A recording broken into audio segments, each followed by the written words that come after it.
Welcome back to the Teeny's Pinecone. It's Jess, back again with my last flip through of the year, which is my 2022 reading journal. I'm excited to get into this. I don't actually know how much talking I'll do because I don't have a lot of spreads in this one.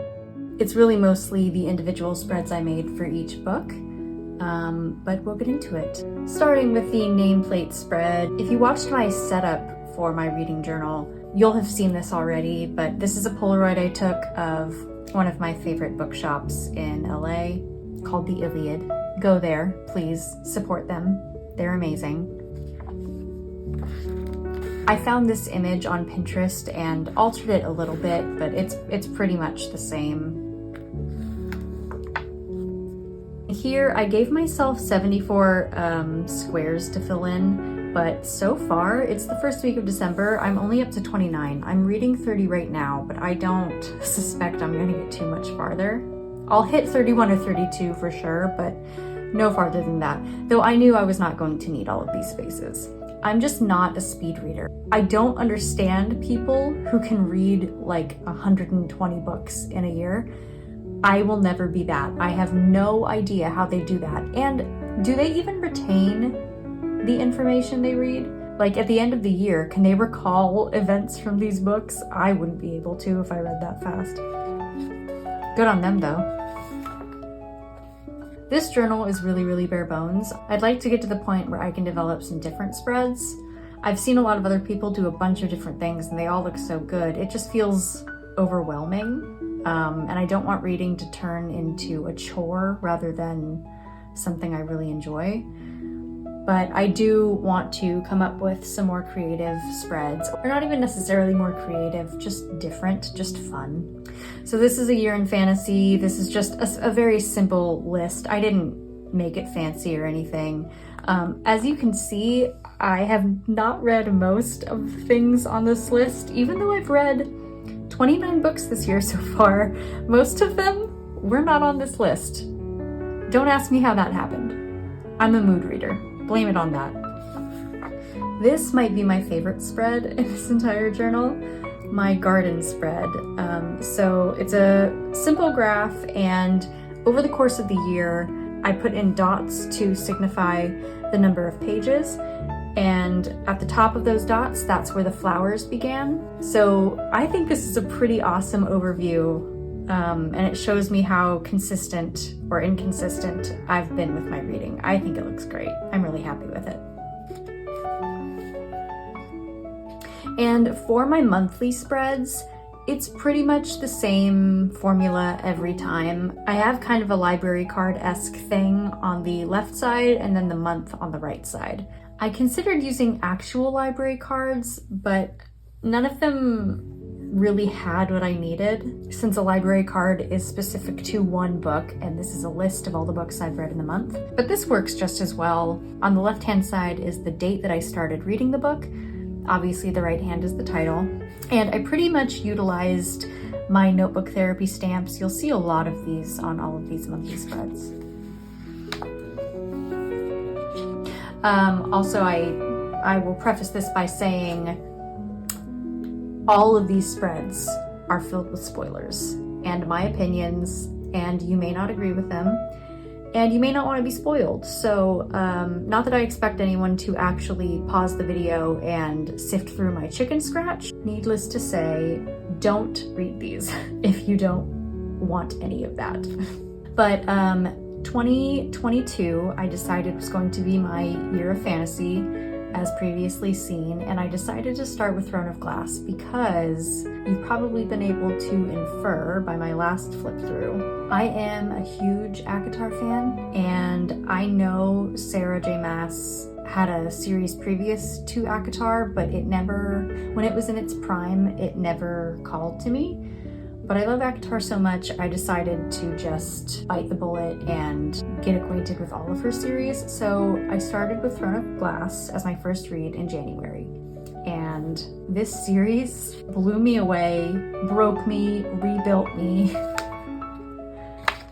If you want your heart smashed, torn apart, read this series.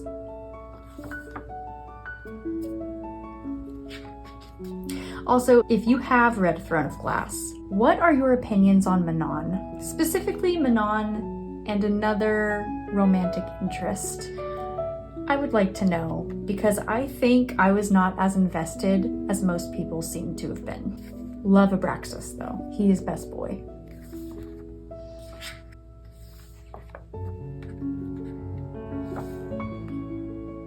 Tower of Dawn was, I think, my only 5-star read in this entire series. Tower of Dawn, in my opinion, is the best book in this series. I love Cale so much. I've never disliked Cale. I know a lot of people have opinions on him. Cale's my guy, and Irene is everything. So, A Court of Thorns and Roses, obviously I just said I'm a huge fan. This is not the first time I read this book. This was a reread, specifically the graphic audio version. I am not an audiobook person, but when I heard that graphic audio was doing their own adaptation, I freaked out because it's like a radio play. Everyone has their own voice, there's background music, there are sound effects. It's awesome. So go listen to that. If you're an ACOTAR fan, do yourself a favor. Download it. Oh, this is where the journey ended for me. At least as far as Throne of Glass is concerned. Hail Aelin, Queen of Terrasen. Long may she reign. Pretty consistently, my highest book count for 1 month is 4. Again, I don't know how people read more than this in 1 month. It blows me away. Crescent City, I was pleasantly surprised with at least the first book. House of Sky and Breath was not as impressive to me, but House of Earth and Blood, I am not somebody who enjoys urban fantasy at all. I loved the crap out of this book. I'd heard it was really, really difficult to follow with all of the world building. I was pleasantly surprised. I didn't really have a problem keeping up. Again, Sky and Breath was not my favorite, but the ending, if you know, you know. And now we have to wait so long for Crescent City 3, and I can't take it. Also, what do we think of Danica? Please tell me. I have my opinions.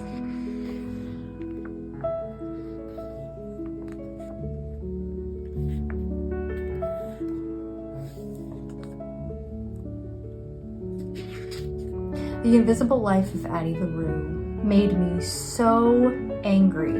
I rated it 2.5 stars. Originally, this was gonna be like a 4.5 star read, but the ending destroyed me. I think I didn't read anything for a while after this book because it just gutted me in the worst way.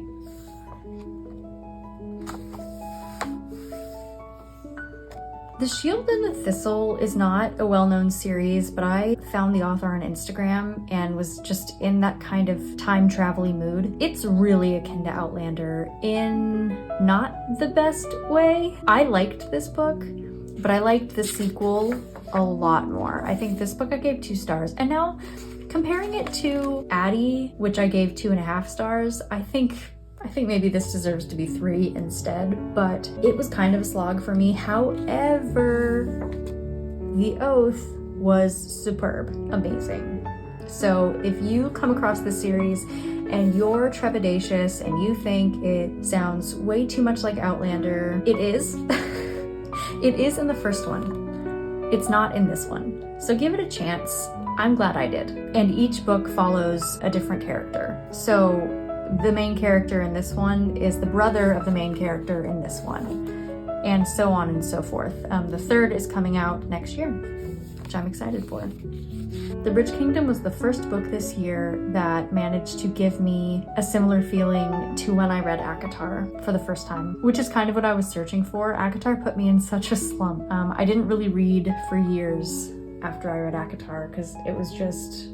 It's not even that it's well written, it's just the characters are so compelling and the world is so compelling, and I really, really wanted something like that. This is like a notch below, but it is still so good.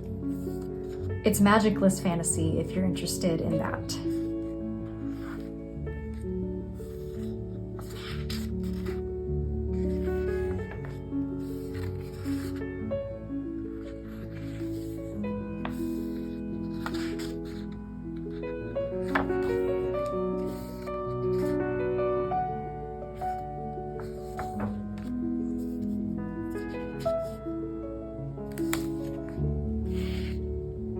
I only read one book in August, and it says August 10th. It was actually August 1st. I flew back to the States on August 10th, but I only had time to read one, unfortunately. And then after that, oh, ignore this.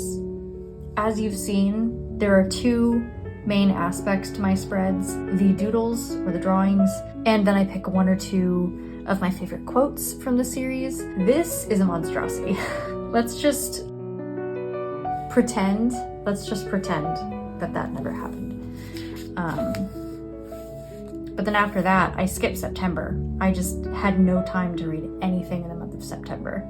But October brought me my newest favorite author, Carissa Broadbent.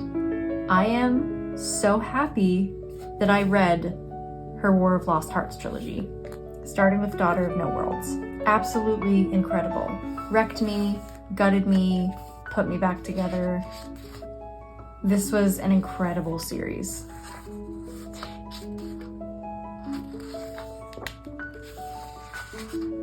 But it was a heavy series. It was heavy and it was dark.